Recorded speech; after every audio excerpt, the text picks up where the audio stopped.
بسم اللہ الرحمن الرحیم۔ السلام علیکم معزز طلباء کرام، آپ سب کیسے ہیں؟ آج ہم تفسیر بیضاوی کے سبق نمبر 160 کو پڑھیں گے۔ آج کے ہمارے سبق کا عنوان ہے عذاب کا مشتق منہ۔ آج کے ہمارے سبق کی عبارت وقیل اشتقاقہ من التعذیب سے شروع ہوتی ہے۔ آئیے سب سے پہلے عبارت پڑھ کے اس کا ترجمہ کرتے ہیں، اس کے بعد باقاعدہ سبق کی وضاحت کی طرف بڑھتے ہیں۔ مصنف علیہ رحمہ لکھتے ہیں وقیل اشتقاقہ من التعذیب الذی هو ازالتہ العذاب کالتقذیۃ والتمرید۔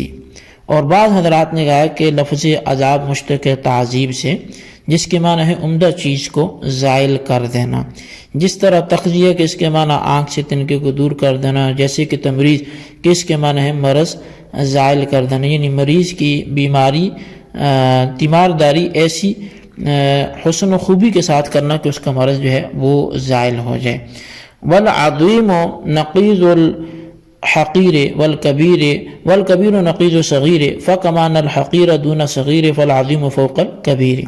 اور عظیم حقیر کی نقیض اور کبیر صغیر کی نقیض ہے، بس جس طرح حقیر صغیر سے کم تر اسی طرح عظیم کبیر سے بڑھ کر ہے۔ جی طلبہ کرام، یہ تھی ہمارے آج کے سبق کی عبارت اور اس کا ترجمہ۔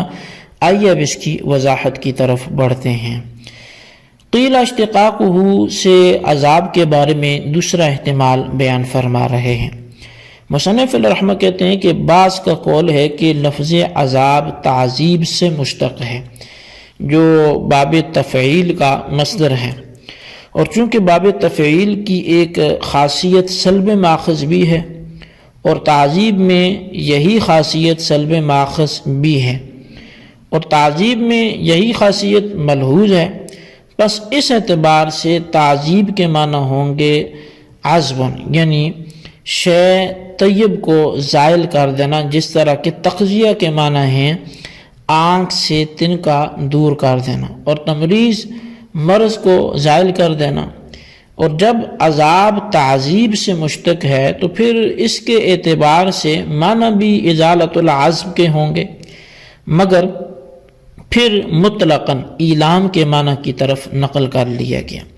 شہاب نے تعذیب کے چند معنی اور بھی بیان کیے ہیں، چنانچہ کہتے ہیں کہ بعض نے کہا ہے کہ تعذیب کے معنی ہیں اکثار الضرب بعذبۃ الصوت، یعنی کوڑے کے پھندے سے خوب مارنا، اور بعض نے کہا کہ تعذیب ماخوذ ہے بیر عذبۃ فیہا قضی سے، یعنی ایسا شیریں کنواں جس میں گھاس وغیرہ پڑ گئی ہو۔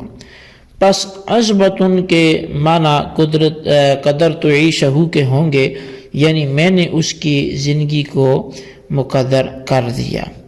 اب یہاں پر ایک شبہ پیدا ہوتا ہے، وہ یہ ہے کہ عذاب یہ مجرد ہے اور تعذیب یہ تو مزید فی ہے، اور مزید فی مجرد سے مشتق ہوتا ہے، نہ کہ مجرد وہ مزید فی سے مشتق ہوتا ہے۔ تو پس یہ قول کیسے صحیح ہو سکتا ہے؟ تو اس کے دو جواب ہیں۔ اول جواب یہ ہے کہ ہم تسلیم نہیں کرتے کہ عذاب مجرد ہے، بلکہ عذاب اس میں مصدر ہے تعذیب کا، جیسے سلام وغیرہ۔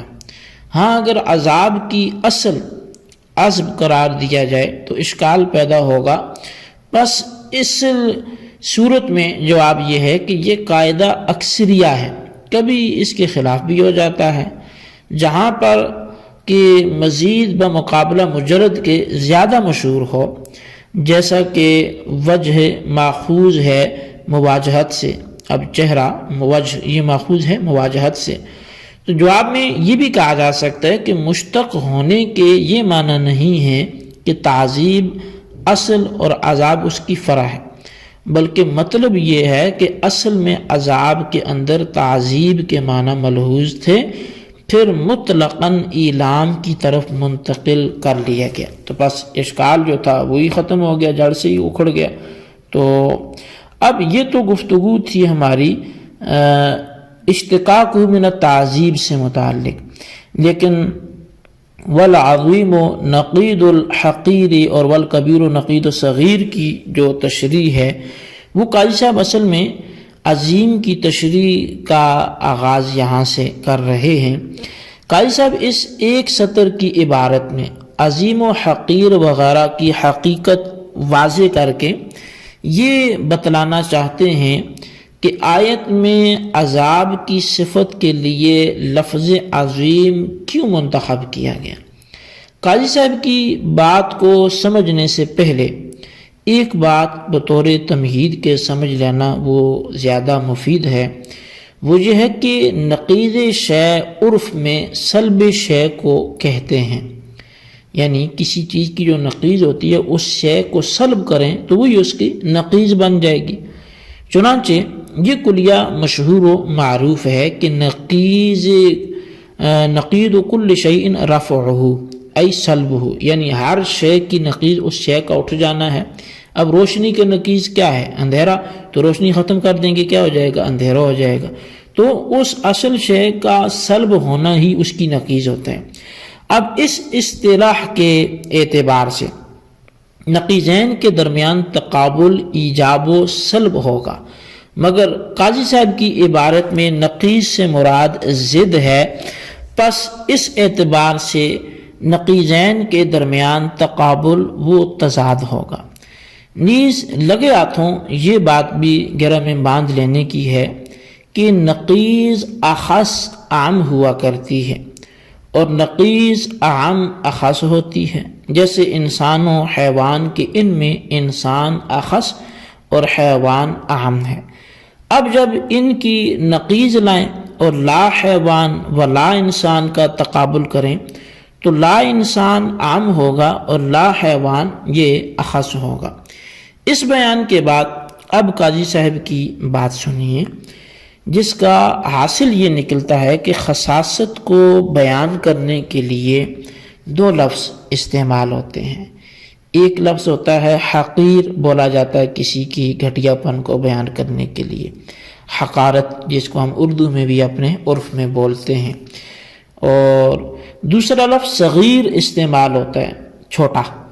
اور عظمت کو بیان کرنے کے لیے بھی دو لفظ استعمال ہوتے ہیں، ایک عظیم لفظ استعمال ہوتا ہے، دوسرا کبیر استعمال ہوتا ہے۔ تو جانب خصاصت میں بھی دو لفظ ہیں، حقیر و صغیر، اور جانب عظمت میں بھی دو لفظ ہیں، عظیم و کبیر۔